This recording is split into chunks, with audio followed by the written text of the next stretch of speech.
आजकल मैं एक जगह गया था, कहाँ गया था कथा करने, मैं कहीं गया था, याद नहीं आ रहा उस जगह का स्मरण, तो व्रत था हमारा, तो यजमान जी ने कहा महाराज आज आपको हमारे घर में पधारना है। मैंने कहा भैया हम कुछ खाएंगे पिएंगे तो नहीं, बोले हम फलाहार की व्यवस्था रखेंगे। मैंने कहा ठीक है। अब जब हम पहुंचे सेठ जी वहां यजमान के घर, तो उन्होंने फलाहार, हमने कहा फलाहार होगा, लेकिन फलाहार में क्या था, फलाहारी समोसा, फलाहारी कचौड़ी, फलाहारी पूरी, फलाहारी फलका, फलाहारी, महाराज कम से कम 20-25 आइटम फलाहारी थे। अब हम खुद कंफ्यूज में हैं कि ये फलाहार है, हमें भी डाउट, हमने कहा नहीं ये तो फलाहार नहीं सकता। तो उनका भंडारी आया, वो बता रहा है कि मैंने ये मिलाया, ये फलाहार से बना। हमने कहा भैया इतना जब सब कुछ खाना ही है तो इससे अच्छा फिर आहार ही कर लेते। फलाहार का व्रत का मतलब ये नहीं है कि आप ठूस ठूस कर पेट भरो और फिर को हम तो व्रत रहे हैं महाराज। व्रत का अर्थ है इस शरीर को थोड़ा सा तपाना। सोना जितना अग्नि में तपता है भैया उतना ही, हमारे सेठ जी तो सोना वाले हैं, दुकान धरे हैं, वो ज्यादा बढ़िया से बताएंगे, है ना। सोने में अगर कोई वो लग जाता है, कालीमा आ जाती, तो उसको क्या करते हैं, अग्नि में ऐसे ही करते ना सोना चमकाने के लिए। भाभी दीदी यही विधि है ना। और जितना आग में उसे तपाएंगे उतना उसमें चमक आएगी। तो इसी प्रकार से इस शरीर को जितना तपाओगी, यहां इतना शरीर को हमने सुख दे दिया है कि अब जरा सा भी कष्ट आता तो ये शरीर जवाब देने लगता है।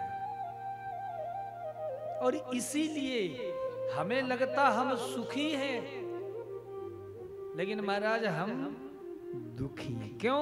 क्योंकि पहला सुख निरोगी काया। मजदूर लोग घर बनाते हैं, 70-70 साल के बूढ़े महाराज, और क्या दिव्य उनमें ताकत, क्या शक्ति। यहाँ महाराज 2 मंजिल छत चढ़ेंगे थक जाएंगे। क्यों? क्योंकि हमने शरीर को तपाया। तो क्या करें, जितना हो सके इस शरीर से साधना करो, इस शरीर से तप करो, और तप करोगे तो शरीर में तेज आएगा। आप बड़े बड़े साधु संतों के पास जाओ महाराज, 3-3 दिन तक कुछ खाने पीने को नहीं मिलता। हमारे परिक्रमा में बड़े बड़े चित्रकूट, आप लोग गए हो ना चित्रकूट, कौन कौन चित्रकूट जा चुका है?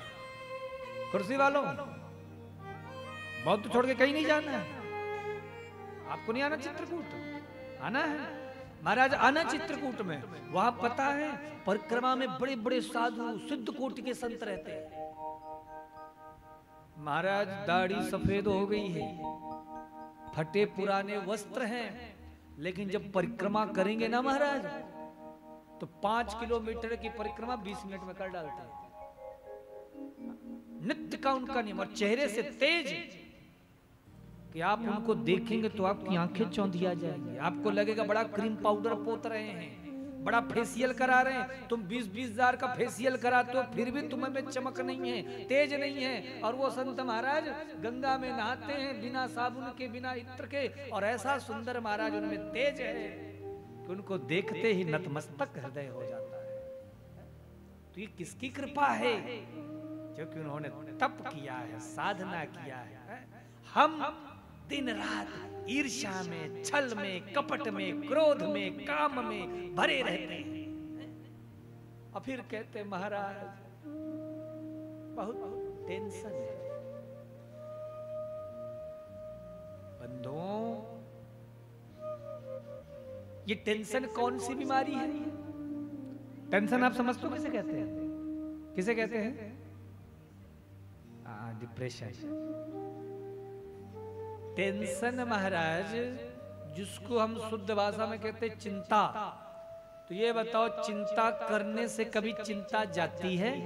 किसको किसको लगता है कि अगर हम टेंशन करेंगे तो टेंशन दूर हो जाएगा? हाथ ऊपर करके बता सकता है। किसी को नहीं लगता ना? तो फिर काहे का टेंशन है? अब मैं यहाँ देख रहा हूँ कितने भगत माताएं ऐसी बैठी हैं, ऐसा लग रहा है जैसे महाराज सारे संसार का बोझ इन्हीं के ऊपर धरा हो।